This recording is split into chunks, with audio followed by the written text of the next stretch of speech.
ছুটির দিনে স্বস্তির আভাস রাজধানীর মাছ বাজারে।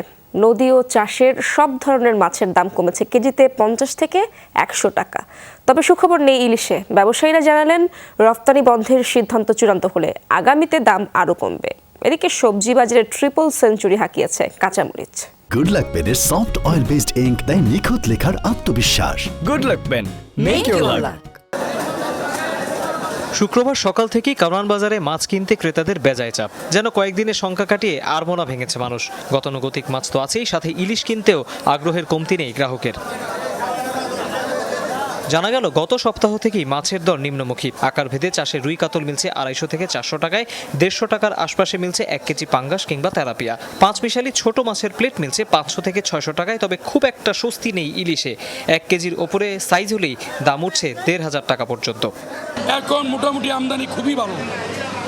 এই চাঁদপুরের মাছ যেটা এইগুলো আমরা খুবই ভালো। আগে যেভাবে ছিলাম এখনো সেইভাবে আছি।